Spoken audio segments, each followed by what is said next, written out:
Is it hard to access affordable, healthy food? Then listen carefully. Daryl Addison, an African-American inventor, has patented a process for growing food on demand. He called it Torpedo Pot. Torpedo Pot is a fully automated flower pot that gives you control over your plant's environment. All you do is add soil, seeds, and plants to the flower pot and watch it grow. Yes, Torpedo Pot grows the rest. Visit www.torpedopot.com.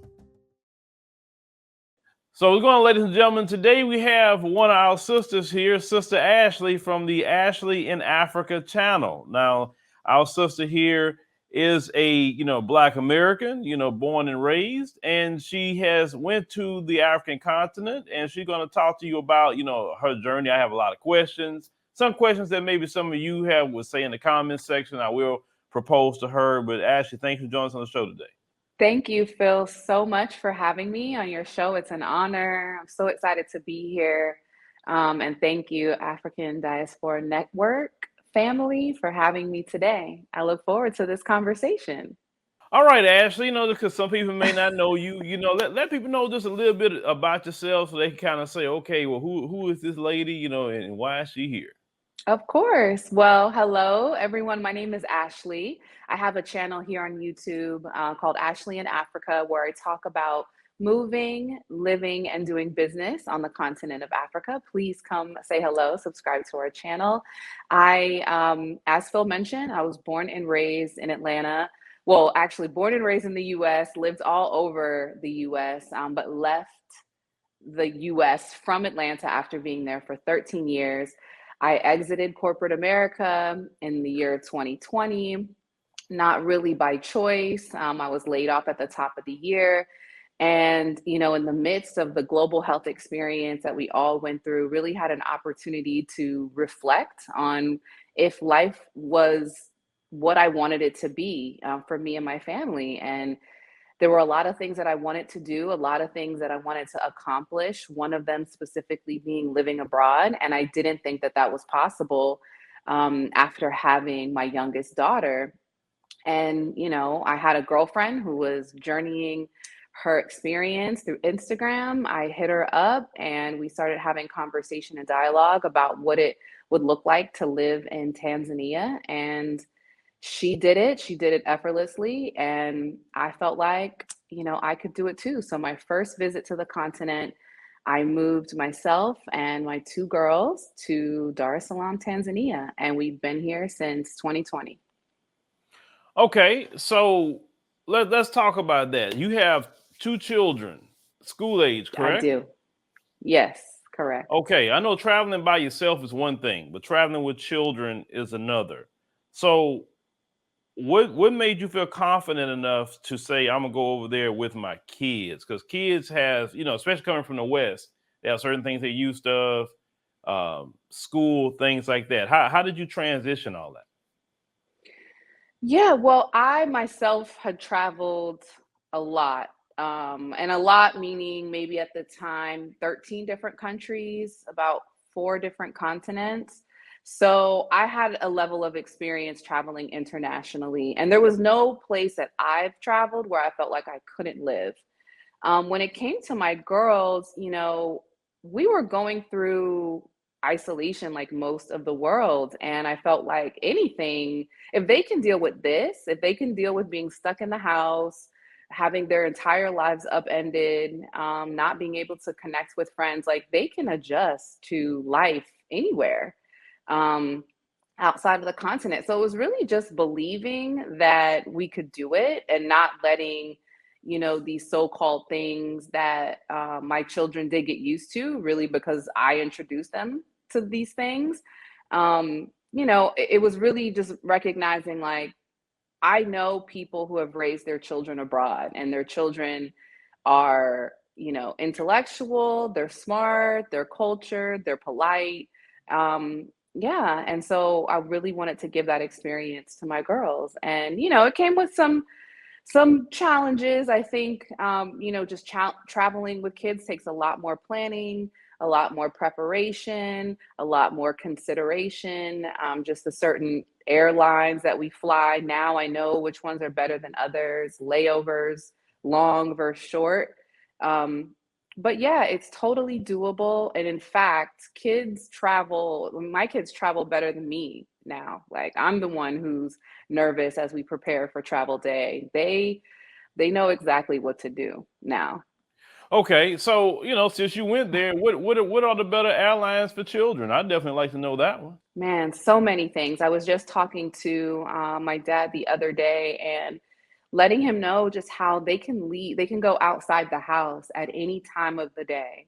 When we first got back, we were staying with some friends, and my oldest daughter is 11, my girlfriend, her son is 11, and they just stayed up all night and they left. They went outside and played in the yard at 5:30 in the morning to watch the sun come up. And they could do that without worry. We can send them to the store to get things for the house, send them to even pick up dinner. And we know that they're going to return home. That in itself is just such a sense of peace that we don't know what that looks like in America. And so that in itself is just an opportunity to like invite in ease to your life. You know, some of the other things I talk about a lot, the level of in-home support that you can have here. I think you talked about it after visiting South Africa and learning about, the fact that you can have someone come to your home every day, cook, clean, do laundry, prepare food, watch the children at a very fair wage that is under, 200 US dollars a month. And they're happy to make that amount of money. And it's also like an honor and a privilege to do that type of work. So, I am a solo mom. I do work from home. And so having that extra support that allows me to really, be a caregiver, be loving, be less stressed and wound up and like, overloaded with chores and things like that is just a huge help. So those are some of the things that come top of mind that I share most often with parents when they're talking to me about, what it may or may not be like living on the continent with children. Yeah, that's definitely something that I mean, even with Sister Wangil, shout out to her, was talking about Kenya was the same price, all over the Yeah. continent, and living in the West, especially using Atlanta, yeah, trying to get somebody to come clean your house, that $200 will be $200 for one time, not $200 for the month. Correct. Yeah. Correct. And that's after you get a deep cleaning, right? Like you've had to have Hmm. done a big cleaning with a company where they're going to charge you, close to 300. Yeah. Every 2 weeks they might come and that's going to be $200. So Exactly, yeah, it exactly. is. But It's a the huge question I luxury. wanted to ask, well, I did ask. I want to make sure I get an answer to it because I have a 7-year-old, Yeah. right? So what Okay. airlines you suggest would be good? What's good with children? Man, this is not a paid post or paid No, no, advertisement, but no. We just. Qatar I mean, Airways, when somebody yeah, mentions something like that, I always ask a question, and I don't, because some yes, people for made in the sure. comments like, "Well, what was it? Why, Well, so which ones you want to throw out there?" Of course. So Qatar Airways, Hmm. we've flown Qatar to and from, to and from the US to Tanzania. Honestly, one of the best experiences I've ever had, if not the best experience I've ever had in flight. Hmm. I've also heard similar things about Emirates. So, for an international flight, they just cater to the children in a different way. The entertainment that's offered on board is extensive. So, they're overly inundated with movies and games and music. And then they just really cater to parents. If they see you and you're traveling, especially me traveling alone with the children, we're allowed to board first. They seat us, they make sure we're settled. They give the children food and snacks. And they're available the entire flight experience. So you can go to the back or the middle of the plane and there's snacks, candy, juice. so you don't have to pre-pack those things. I think as parents, a lot of times when we're traveling, we're thinking, oh, we got to pre-pack stuff. Yeah. Qatar has it all for you. And then when you're in Doha, during the layover, they have playgrounds in the airport. Oh, in So there are Dubai. like two in Doha. So Emirates stops in Doha, in Dubai. I don't know. I've never flown Emirates, but I've heard similar Okay. things about Emirates. Oh, okay. You talking But about? Oh, yeah, because they go to actual Qatar, correct? Qatar goes to, Qatar. And the Okay. Okay. airport, Gotcha. Doha, has art installations that also serve as playgrounds for children. So great, great, great experience. Maybe a little bit more pricey, but as far as, changing your flight, missing your flight, getting your bags, top-notch service. I 1,000% endorse Qatar Airways. Yeah, I haven't flown them yet. We were thinking about flying either or actually. And you definitely, you're not even mentioning business class. You just mentioned economy, correct? I am just mentioning economy, which is so nice. Like, it doesn't even feel like an economy experience. So Oh shoot, that's all you need. I walk by business class one day and I can only imagine how premium that experience is. But yes, economy it feels like first class for most like US domestic Oh flights. wow. I just know one airline I refuse to fly, and I definitely put it out there. Air France. I will never fly Air France Hmm. again. That flight, I never forget that. I will never forget that flight from Johannesburg to Paris. Boy, you had the most Mm. uncouth folks on there, and I'm not talking about our people from the continent or Black Americans. I'm talking Oh, of about course not. them folks, right? Of course not. Oh Yeah. my That's God, one putting of the their feet on things. the wall. I mean, they bare feet on the wall, standing up all in the line, standing. Because normally they don't let you line up at a bathroom. Well, they lined up at the bathroom. Then I could finally go to the bathroom. One of them going, where they give you the water and stuff at. Hmm. Well, he's up there just taking he can go ahead pouring them some water, drinking it, and I'm like, look at what is he doing? And then, They've been well, like that. brother Sharif, he's sitting next to me. He's my videographer. He had his USB plugged in, and I guess he just didn't hear him about that has to be unplugged on takeoff. Well, the lady, most people here would be like, sir, yeah, you got to kind of unplug that just until we take off like that. No, the lady walked by and just ripped it out and threw it in his lap. I'm like, seriously? Like this. I said, oh, hell no. I said, never again will I fly Air France. No. Just That's like one of the Air France things. is on my list, just like, well, I never flew Spirit or Frontier and I won't. But that's them three is Don't on do my it. list for sure. Air France, hell no. Hell no. Yeah, I know other people don't.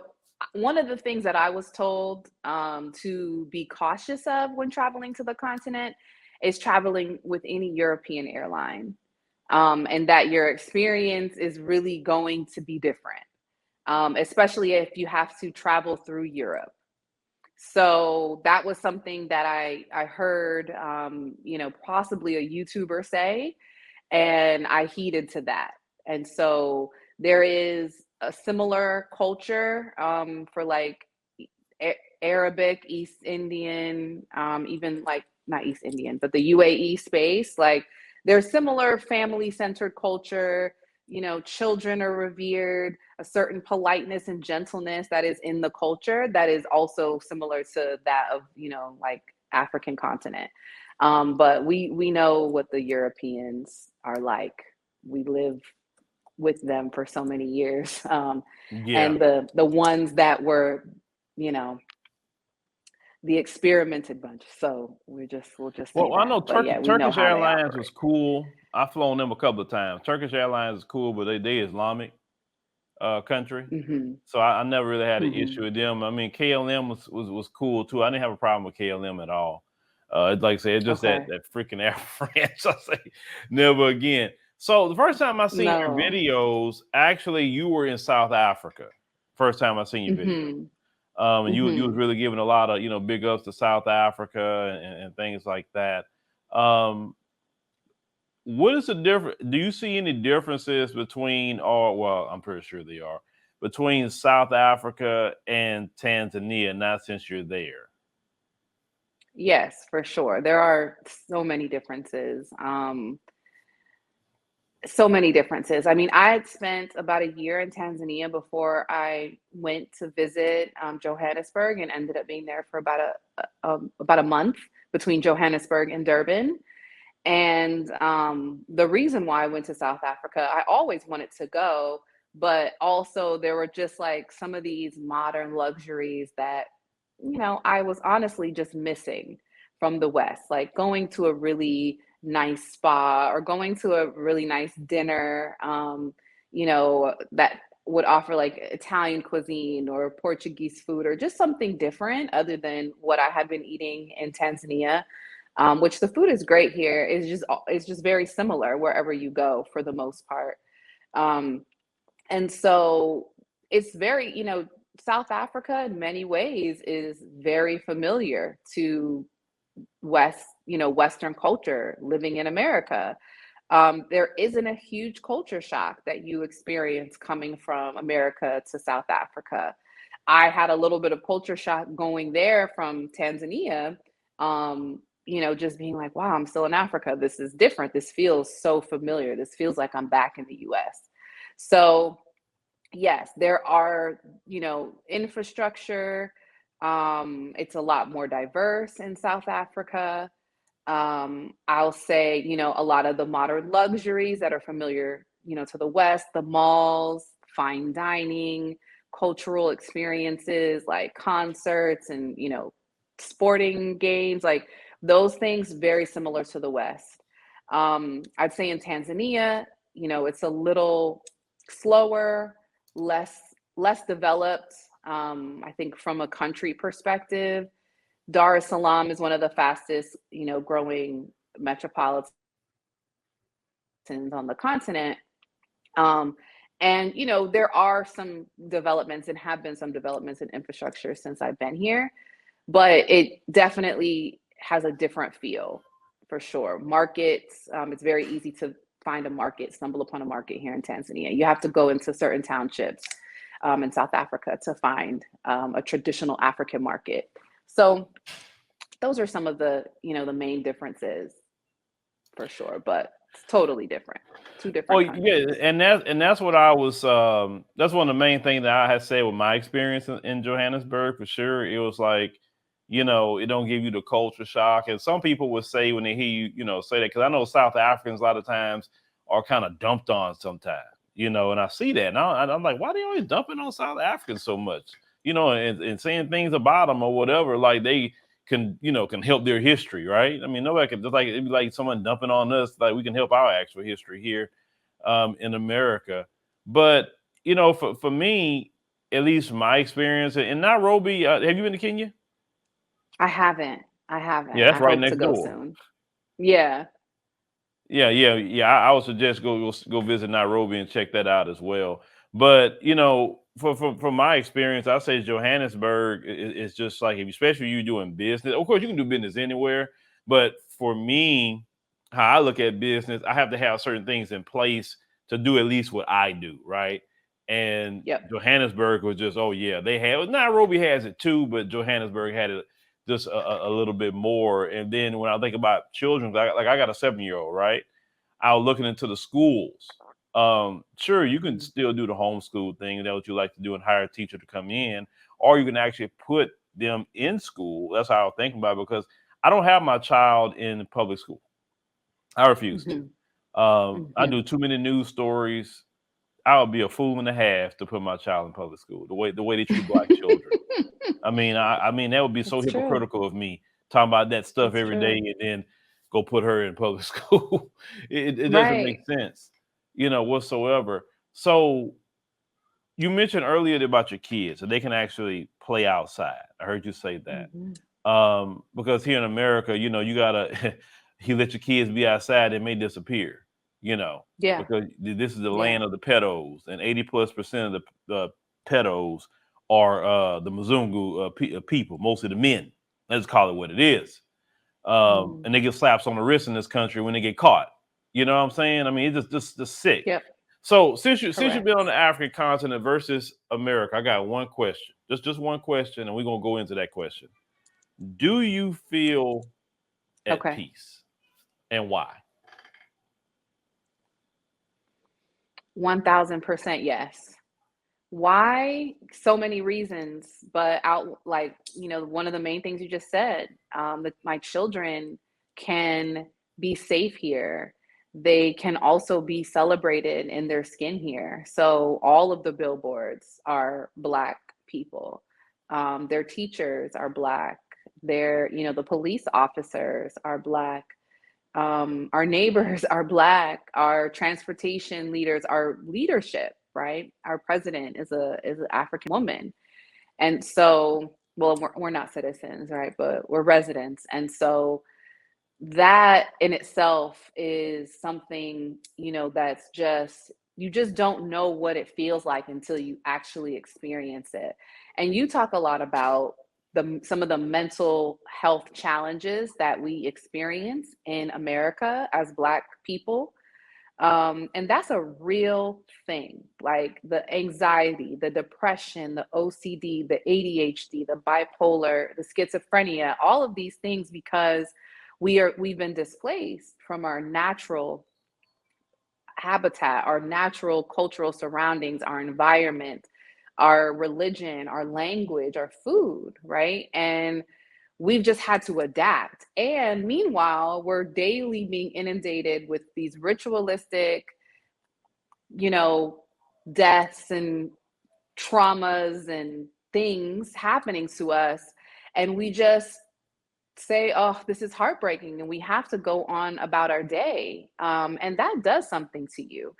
It's just not healthy. Like, we're operating in this really toxic, abusive relationship as it comes to living in America. And being, on the continent, it isn't utopia, right? There's no such thing as a perfect place. But there is a sense of peace that I have when I can send my child to get a bottle of water and some eggs, and I know that she's going to return. There is a sense of peace of her going to school and not having to do an active shooter drill. There is a sense of peace that, if we do get pulled over by a police officer, like the worst that could happen is he asks us for a couple bucks. That's the absolute worst that can happen. And that is not the case in America. And so, I had to spend some time in America earlier this year, late last year, and I could just tell the difference in my spirit and my soul. And yeah, the amount of peace that I feel, it is priceless. It's immeasurable. I can tell the amount of stress that has been released and probably the amount of years that have just been added to my life because I don't have the same worry of what it means to be Black in America here on the continent. This is something I've been saying about here in America. You can get some rest here in certain places, but you can never really attain true peace living under the leadership of racism, white supremacy. Because you say you came back. Now, did you go back to Atlanta? Yes. Okay. And Atlanta is a pretty Black city, I mean, shout out to Atlanta. I mean, I like Atlanta, you know what I'm saying? Mm-hmm. And even in Atlanta, you didn't feel like it's the same? Oh yeah, I mean, Atlanta's wild, Phil. You been seeing Oh yeah. Yeah, the news? I Atlanta got, mean, but Houston wild too now. Because Houston off the chain too. That's why I'm at. listen, it's off the chain all over that thing. Okay, Yeah, it like is it's not actually. anywhere in America that's like, oh, this is just a slice of heaven. I mean, no. So Atlanta, we were there. When I left, I lived in a pretty nice neighborhood, a pretty affluent neighborhood, but regularly you're hearing gunshots at night, 3 days out of the week at minimum. You're gonna hear it. Carjackings. I mean, we were almost carjacked leaving the library at 4 p.m. Wow. Myself and my daughters.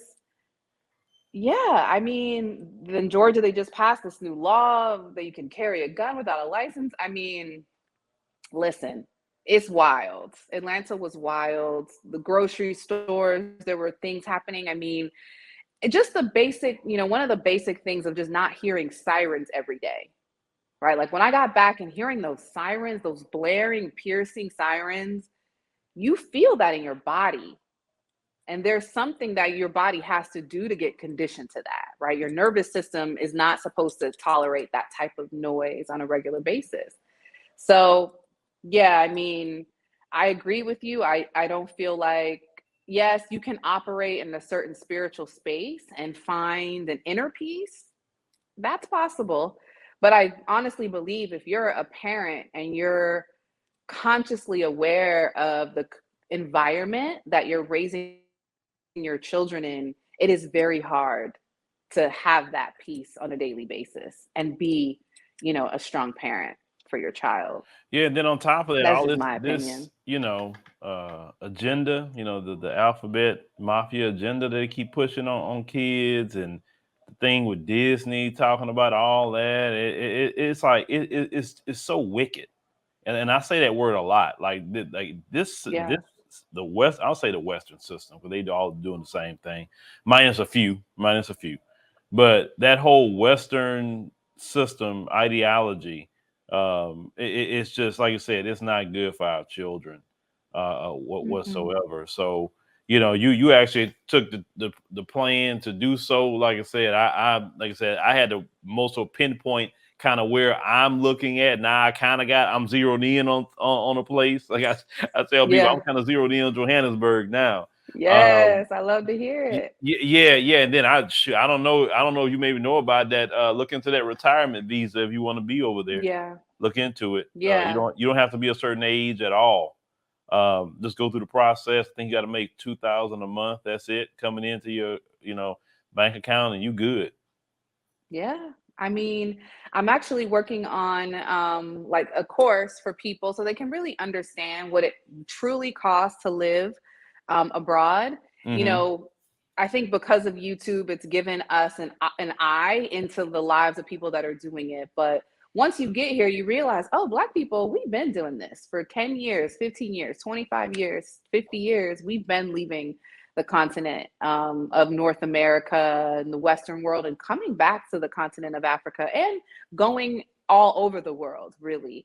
And a lot of people just don't understand financially what it takes, but have this concept that takes a lot more than it actually does, or it might take a lot more than it actually does. So yeah, we're working on that because that's one of the biggest questions I get asked is, how much did it cost you, or how much money should I have saved up? And that all depends on your lifestyle. But I've worked with enough people where we've been able to, create a number that you say will give you the confidence you need to actually take the step. And now we have the advantage of this remote work environment where you Hmm. can really earn, a US dollar and live in an economy that where that dollar, is worth 3 times that. We don't know how long that will be, but we absolutely have that advantage. We have that privilege right now. And it's something that we should be looking at as Black people in America that are enduring what we're enduring in that country. We absolutely need to have a plan B. Yeah, the We work the just, work from home, that's not about to slow down no time soon. Actually, a lot of no. people have been rebelling against going back to the office. They're saying Gen Xers, and also millennials, So that's our Well, I don't know your particular generation, but I would assume you're a Gen Xer like me. Yeah, But I'm a millennial. Let me you're just put it millennial, out there. okay, okay. So I'm a Gen Xer then. Yeah. I barely fit in on that Gen Xer deal. Um, so Gen Xers and millennials are fighting against that. I tell people all the time, working from home, getting your money through the internet, and not having to go punch no clock, having to go look at no them folks for a vacation time or sick time.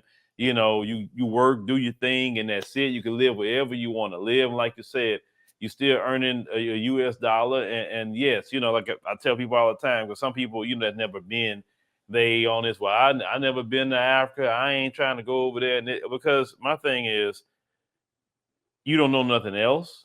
And, like you said before, that's not normal to be fearing the police. You know what I'm saying? That's not normal where you say my kids can't be outside. It's not normal subjecting our children to these Karens and these Brads out here. And everybody, like you said, everybody you look up, you turn on the TV, everybody white. It's like no black folks live in the country the way they do it. All the advertising, everybody white. That in itself is freaking, racist in itself. You have all kind of people living in this country, right? But everything is just them. It's just that brainwashing that happens here in this nation. And yes, our ancestors built this nation. Sure. I always say that. Yes, we have every right to America. We sure do. We citizens, and we built it. But my issue is, and I always tell people, is we don't run it. That's the problem. Yeah. And their policy is anti-Black racism. So we should attain peace. I'm a firm believer of attaining peace. So are you going to deal with white supremacist terrorism to the day you die, or are you going to look to attain peace? That's a personal choice. It is. It is a personal choice. And, being on this journey is challenging. I really try not to have those conversations anymore because they're painful, honestly. Because you really can't speak about the advantages of living abroad without making people feel uncomfortable about their choices to live and kind of endure this level of trauma that we endure on a daily basis. And this isn't to blame us, right? Because I've been there. Everybody kind of has their thing.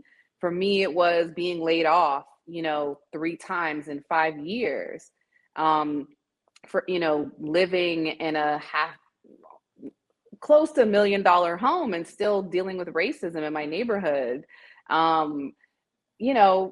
Just my child going to a top tier charter school and still having to deal with someone bringing a gun to school. Like, no, there were just things that started to happen. They repetitively started to happen. And we had the moment to pause. And I said, but wait, like, this isn't all there is. And so, yeah, we can sit and talk a lot about our history. We have a very dynamic history as it pertains to being Black in America. We're from all over. We're indigenous to this continent, to this world. But the reality is, what do we want our life to look like? We have one. Do we want it to be reflective of our ancestors that were fighting till their last breath for equality? Or do we take what we know, what we've learned, recognize who we are and what our birthright is, and achieve a level of peace in a place that is welcoming us, where we see ourselves in each other, we see ourselves in the leadership, and we can take what we've learned to apply it to see the growth and the change that we want to achieve. But yeah, it's a complicated conversation. I try not to have it as much because I just know a lot of times we just like to complain and talk about our pain. And that's okay. We do need to talk about it. But I am in the position of taking action.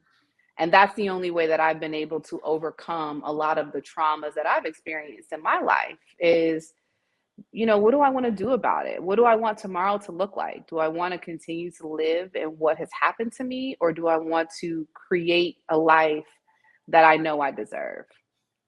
So I choose option two.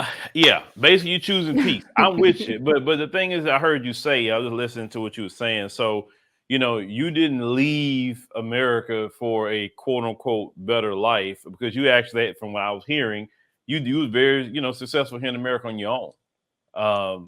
And that's because some people think, oh, well, some people can't make it in America, so they want to go somewhere else where it's a cheaper economy. No, not at all. Sometimes it's just like, you just want to have some sort of, peace. And how I feel about those people, Ashley, is this. Those people, they made their decision. I can't, be awake at night worrying about people that don't want to do that. Well, especially, sometimes the excuses they will give you is money. But if you go look in a closet, you probably find probably 5 business class tickets. um, in their closet. Usually they got the Yeah, best phones, the best shoes, the best everything. The yep, only issue that why they don't have money is just because of the spending habits that a lot of them correct. have. But for us, we try to facilitate tours because the people asked us to do that. That's not actually an idea I Hmm. came up with and say, hey, we were talking about going to Africa. Well, y'all ever thought about doing like tours or something like that? So we did our first one in 2019, and then like I said, recently we did one, with the real South Africa, and then we now gonna go back to Kenya again. You're going to I Kenya, think yeah. yeah, in November. So yeah, I think it's good to do that. Shoot, you can also come on that one. Ashley, it wouldn't be cost as much for you though, because it's No, because you don't have to really do all of the plane ticket situation since you're right next I door could get in a bus to Tanzania. Nairobi. Yeah, I could Yeah, get well, a they going to bus for like Nairobi, Mombasa. $15. They're going to Mombasa. They're going Okay. to the Charlie Islands, and a few other places. They're going a whole lot of places. So Nice, yeah, you should nice. think about it, and come. Okay. But the one thing you said earlier about people's living expenses, what they want to do. One way to save money that I've seen, at least in the African continent, is you can't buy American products.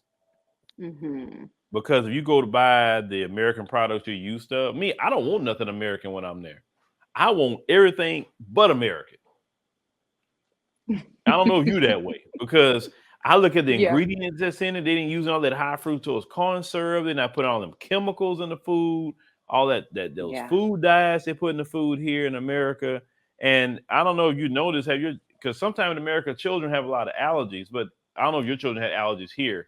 But have you noticed your children even being a little bit more healthier since you've been there by eating the food? Oh, absolutely. Even me. Even me. When we were back, I mean, we came around like right after Labor Day. So we were in the holiday season of Halloween and Thanksgiving and Christmas and New Year's. And I gained about 30 pounds, 20 pounds or something being back in the US. Wow. There was a lot of stress too, but like also I wasn't going out. I wasn't outside because I just didn't feel safe. I wasn't taking walks in the morning.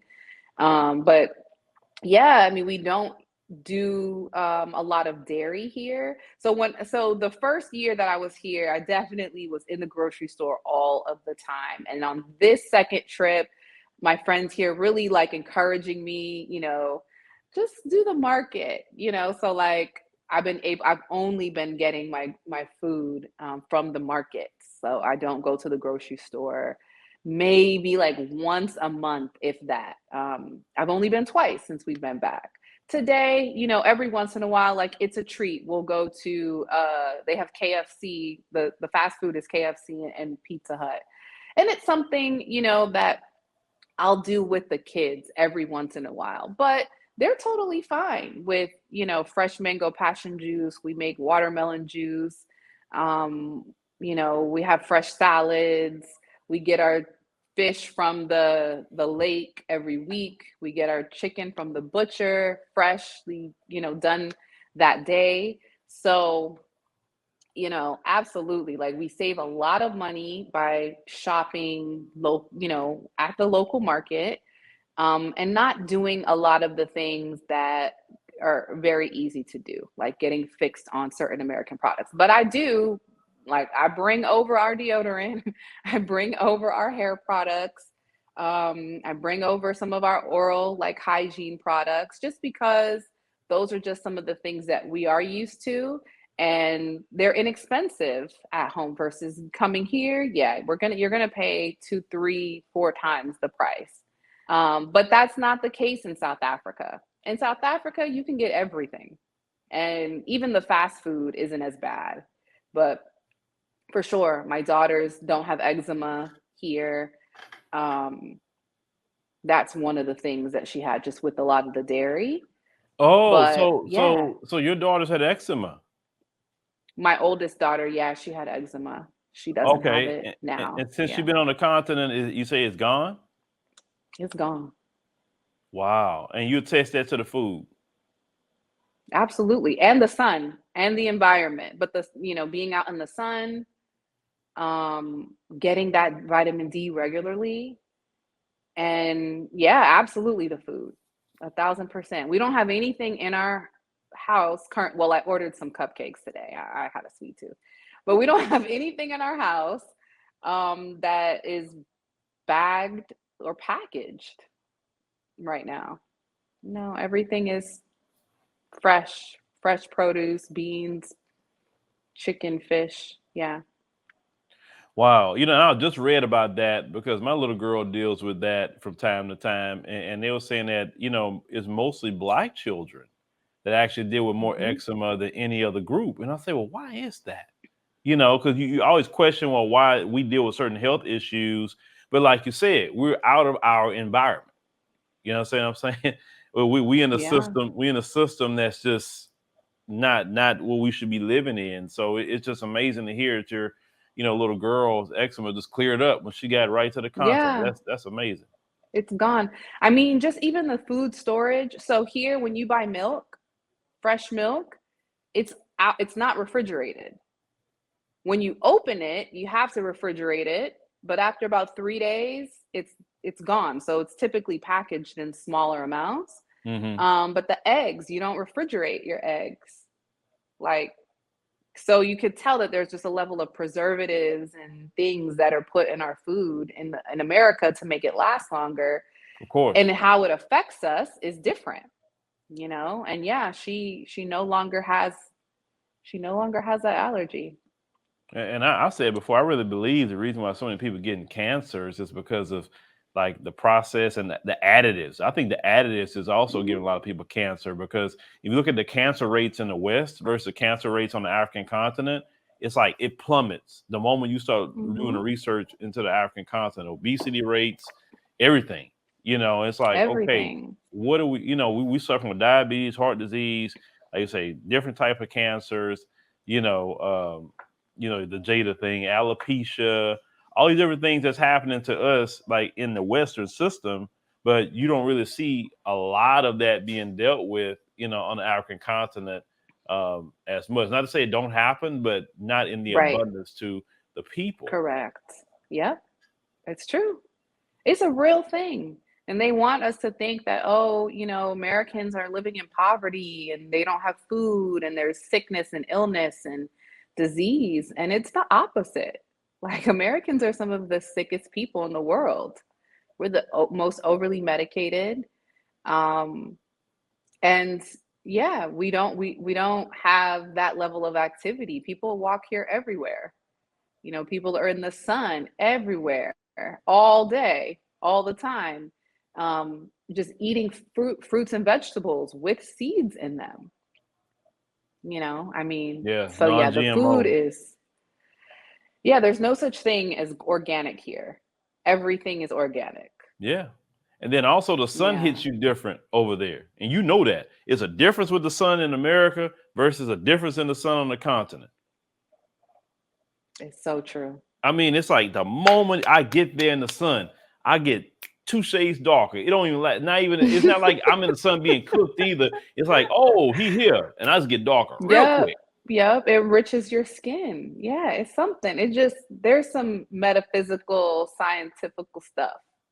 And in addition to just the peace, my health, I just feel better here. I could tell the level of inflammation that I had, the way that I sleep. I was struggling with going to sleep when I'm back in the US. Here, I just sleep. I also live very close to a mosque. Hmm. So there's call to prayer early in the morning. I don't necessarily always wake up, but it's just a level of peace that I have, not only mentally, but my body, my physical body as well. And that's what I'm telling people. Choose peace. Choose peace. That's definitely very, very important. So Ashley, just for people that want to know how people can get in contact with you and also let people know about, YouTube channel. Yes, yes. Well, thank you again, Phil, for having me. My name again is Ashley, and I have a channel here on YouTube, Ashley in Africa. You can follow me, subscribe to my channel. I talk about moving, living, and doing business on the continent of Africa. If you have an interest in expanding your business here on the continent, I love working with people that have families, sharing my story and giving you my personal experience and tips to make that experience and transition as easy as it can be for you. All of the links are on most of my videos. You can also come say hello on Instagram at Ashley in Africa. Yeah, this has been great. This has been great. Come say hello. Thank you for joining me on my journey here on the continent. All right, ladies and gentlemen, make sure to subscribe to her YouTube channel. We'll make sure to put that, in the title, like we try to do with other people that we, interview from the platform, fellow content creators, and follow her on Instagram. If you have any questions about, maybe you're thinking about it, book some time, and she can definitely get you, straight on what maybe you would like to do. Once again, I tell people, it's your choice what you choose to do in your life, and it's an individual decision. So I'm focusing more on choosing, peace definitely as I get older. I'm not trying to be dealing with certain issues and problems, and you have to think about that as well. So Ashley, definitely kiss the babies for me. Tell Uncle Phil say hello. I sure will. And everything. And yeah, y'all definitely, be blessed. Thank you so much. I hope that I might catch you in Kenya. Hey, shoot, it's yeah. Let me know, because I'll definitely point you toward them on that, and yeah, it'd definitely be good to catch up with you.